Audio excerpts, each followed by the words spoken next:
Ikrar Nusa Bakti meyakini bahwa setelah Prabowo dilantik menjadi presiden, tidak akan tunduk kepada Joko Widodo, tidak akan menjadi seperti kambing conge. Demikian kata Ikrar Nusa Bakti. Aku yakin Prabowo tidak mau kemudian menjadi orang yang seperti kambing conge gitu ya, yang kemudian menurut aja pada apa yang diinginkan oleh Jokowi.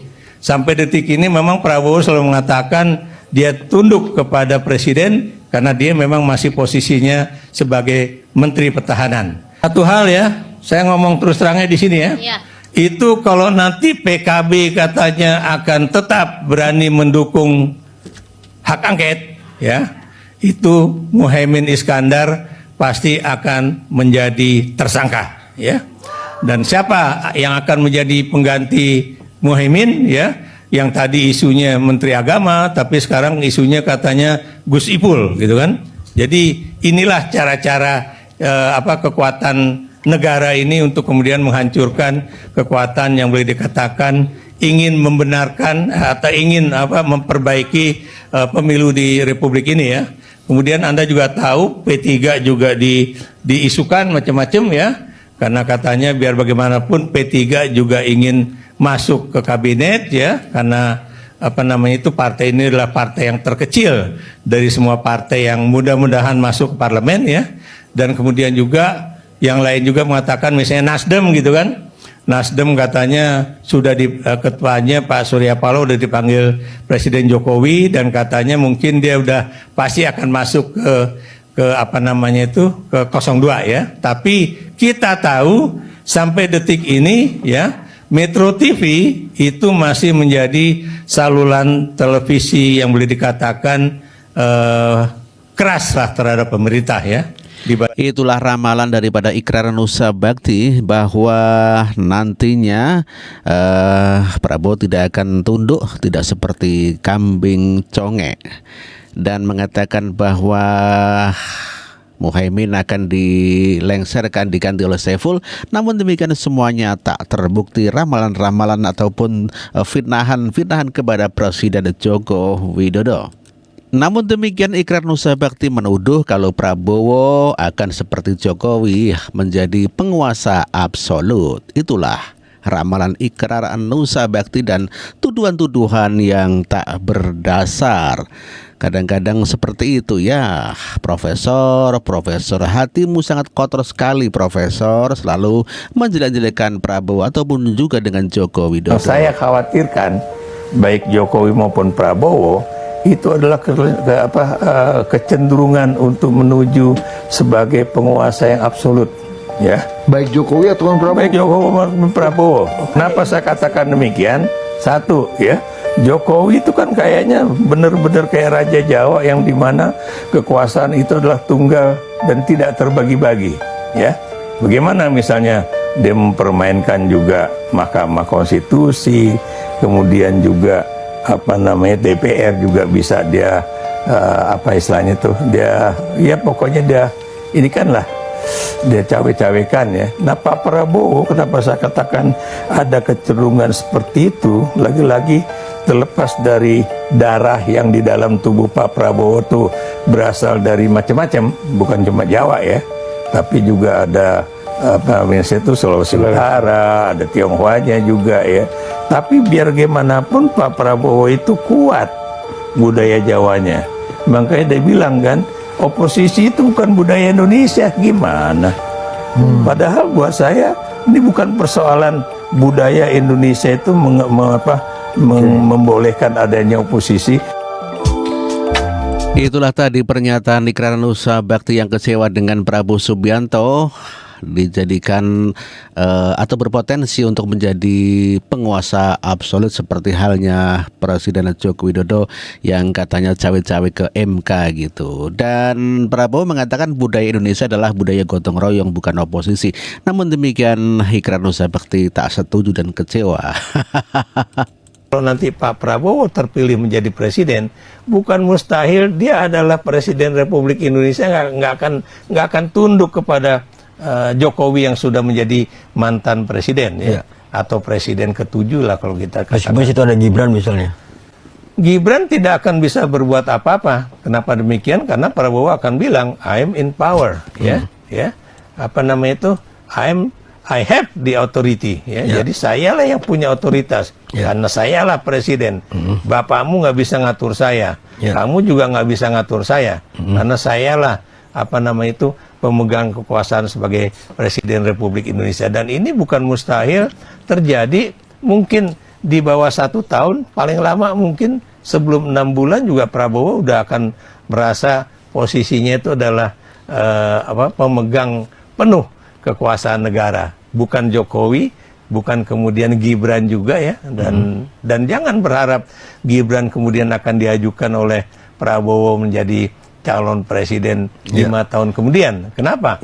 Karena di Partai Gerindra juga banyak ini generasi-generasi muda yang sudah siap untuk menjadi calon presiden ya. Bahkan di dalam keluarganya Prabowo juga banyak itu anak-anak pinter, anak-anak yang sekolahannya cukup tinggi ya, dan juga berpolitiknya juga sudah cukup lama menjadi bagian dari Partai Golkar. Maksud saya di sini mendingan Prabowo ngambil dari kadernya sendiri ketimbang Gibran yang bukan kader dari Partai Gerindra. Demikian juga Partai Golkar juga suatu saat ya, begitu Jokowi sudah tidak lagi menjadi presiden, dia juga akan merasa, oh, Anda kan cuma anak titipan di sini, Anda cuma anak kos di sini, ya, yang harusnya saya bina oleh atau pimpinan baru di Partai Golkarnya akan mengatakan harusnya saya membina kader-kader saya sendiri ketimbang anak kos atau anak titipan ini. Jadi itulah yang akan terjadi di dalam posisi Jokowi vis-a-vis dengan Prabowo ya, dan juga Gibran dengan Prabowo, dan juga antara Gibran sebagai sekarang dititipkan menjadi kader Partai Golkar dengan kader dari Partai Golkar yang memang sebenar-benarnya kader itu sendiri. Mas Gibran dianggap tuna etika. Ada pesan khusus nggak yang mungkin Prof akan sampaikan kepada Mas Gibran di pada kesempatan? Jadi begini, kenapa saya menggunakan kata tuna etika? Ya harusnya kalau memang dia menjadi calon pemimpin bangsa, ya harus memiliki etika dan moral politik yang tinggi ya. Itulah kebencian sekali kepada keluarga Joko Widodo, termasuk Gibran juga sudah tidak dianggap ya oleh Ikrar Nusa Bakti.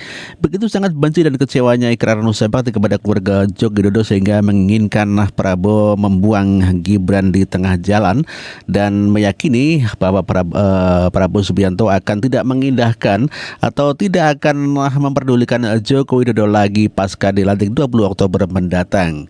Kalau memang toh demikian ya wajar-wajar saja Prabowo tidak akan tunduk sepenuhnya kepada Presiden Joko Widodo.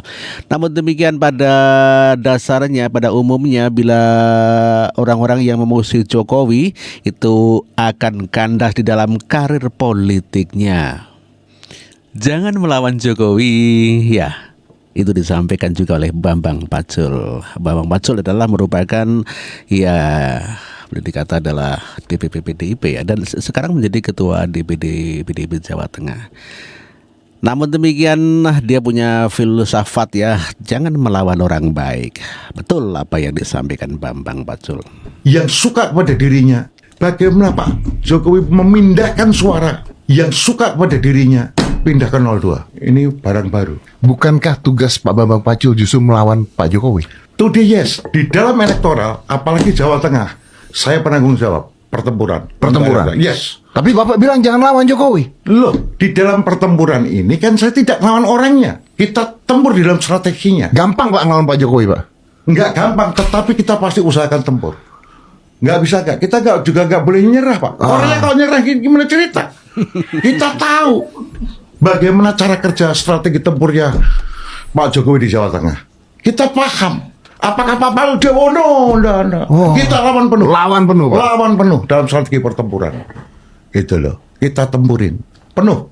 Pak Pacul berhasil apa enggak? Dan itu dibuktikan hasilnya di 14 Februari. Kalau nanti Pacul kalah, ya pasti masuk rumah sakit lah. Pasti masuk rumah sakit. Pasti. Kenapa Pak Pacul? Malu. Korea kalah malu. Saya pastikan dia juga akan malu. Beliaunya. kalau kalah. Jadi kita trek-trekan. Trek-trekan. Yes, right. Di lapangan. Foto-foto. Korea. Nggak apa-apa. Ya, saya punya tanggung jawab sebagai Ksatria. Saya ngambil jalan Satria. Jadi pasti sekuat tenaga. Apakah kamu mampu patroli? Ya belum tentu juga. Tapi kita tempur. Nggak ada. Enggak kan Kata Bapak muncul. bilang katanya jangan melawan Jokowi karena Jokowi orang baik. Tapi Bapak harus melawan Secara Jokowi. pribadi, Nah, saya tidak pernah menjelekan Pak Jokowi. Saya tidak menjelekan siapapun. Nggak mau. Tetapi pertempuran beda. Bagi Itulah Bambang Pacul yang punya komitmen tidak melawan pribadi tetapi tempur tetap saja ya. kalau melukai berat. Jangan melukai Pak Rocky Jokowi. juga pernah ini sama Pak Jokowi toh, masih inget toh? Nah. Karena Pak Rocky posing, Pak Jokowi tanpa pattern, langkahnya tanpa pattern. Yang pakai pola itu adalah yang suka baca literatur. Saking pusingnya Pak Rocky nggak bisa merumuskan cara kerja Jokowi. Tapi faktanya dia presiden dicintai rakyat, mati lu. Mati lu. Approval ratingnya hari ini untuk di Pulau Jawa ini 82%, Pak. Di Jawa Barat 73, di Jawa Tengah 92. Approval ratingnya. Kita mau ngomong apa? Kita mau ngomong apa? Gitu. Jadi orang ini dianggap orang baik loh, Pak. Jangan salah loh. Jangan pernah ngelawan orang baik loh, Pak. Ini rumus dari kakek saya. Jangan lawan orang baik. Yang kedua, jangan lawan orang cantik. Kalah kau, Pak, sama orang itu. Jadi jangan serang Jokowi, rugi kau. Kok rugi? Bukan aku pro Jokowi loh. Ini ilmu saja. Ini just ilmu, gitu loh, ilmu kehidupan. Ini boleh dikutip, Pak. Boleh. Fair. Ilmu kehidupan. Itulah falsafah Bambang Pacul ya. Jangan melawan orang baik dan jangan melawan orang cantik. Jokowi approval ratingnya 80% dan dipastikan dia dijadikan dipandang sebagai orang baik. Dan siapapun yang melawan Joko Widodo pasti akan rugi dan tumbang.